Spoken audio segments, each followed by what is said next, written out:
So ಈ ತರ question ನೀವು ತುಂಬಾ ಕಾಂಪಿಟೇಟಿವ್ ಎಕ್ಸಾಮ್ಸ್ ನೋಡಬಹುದು.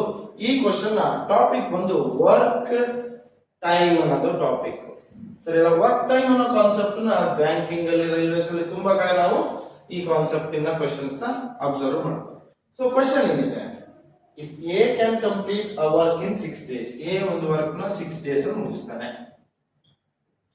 B can complete the work in 8 days, ಅದೇ ಕೆಲಸನ ಬಿ ಕೊಟ್ರೆ ಅವನು 8 ದಿವಸ 8 days ಅಲ್ಲಿ ಮುಗಿಸ್ತಾನೆ. C can complete the same work in 12 days, C ಗೆ ಆ ಕೆಲಸನ ಕೊಟ್ರೆ 12 days ತಗೊಳ್ತಾನೆ ಸಿ ಮಾಡ್ಲಿಕ್ಕೆ. ಓಕೆನಾ? In how much time A, B and C can complete the work. ಇವ್ರು 3 ಜನ ಒಟ್ಟಿಗೆ ಕೆಲಸ ಮಾಡಿದ್ರೆ ಎಷ್ಟು ಟೈಮ್ ಅಲ್ಲಿ ಈ ವರ್ಕ್ ನ ಕಂಪ್ಲೀಟ್ ಮಾಡ್ತಾರೆ ಅಂತ. ಸೊ ಒಂದು ದಿವಸಕ್ಕೆ ಪರ್ ಡೇ ಎ ಎಷ್ಟು ಕೆಲಸ ಮಾಡಬಹುದು? 1/6 ಕೆಲಸನ ಮಾಡ್ತಾರೆ. ಅದೇ ಪರ್ ಡೇ ಬಿ ಎಷ್ಟು ಕೆಲಸನ ಮಾಡಬಹುದು? 1/8.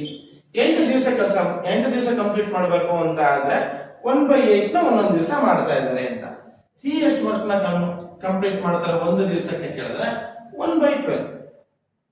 ಸರಿ ಅಲ್ಲ? ಸೊ ಒಂದು ದಿವಸಕ್ಕೆ ಒಬ್ಬೊಬ್ರು ಇಷ್ಟು ಕೆಲಸ ಮಾಡ್ತಾರೆ. ಟೋಟಲಿ ಒಂದು ದಿವಸಕ್ಕೆ ಎಷ್ಟು ಕೆಲಸ ಆಗುತ್ತಾಗಿದ್ರೆ 1/6 plus 1/8 plus 1/12. I will take 24 as common denominator ಆಗಿ ನಾನು 24 ನ ಸೆಲೆಕ್ಟ್ ಮಾಡ್ತೀನಿ. ಯಾಕಂದ್ರೆ 6 divided by 24 ಮಾಡಿದ್ರೆ 4 ಬರುತ್ತೆ ನೋಡಿ, ಈಸಿ ಆಗುತ್ತೆ. 8/24 ಮಾಡಿದ್ರೆ 3 ಬರುತ್ತೆ. 12/24 ಮಾಡಿದ್ರೆ 2 ಬರುತ್ತೆ.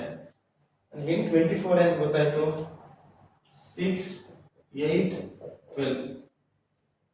LCM 2, 3, 4, 6, 3, 1, 4. 4 ಇನ್ನೇನು ಡಿವೈಡ್ ಆಗಲ್ಲ, 4 ನ ಹಾಗೆ ಬಿಡೋಣ. 2, 2, 1, 2, 1. So 2 into 2 into 2 into 3, 24. ಅವಾಗ ಗೊತ್ತಾಗ್ತದೆ, ಇದು ಈಸಿಯಾಗಿ ಬರುತ್ತೆ. ಸೊ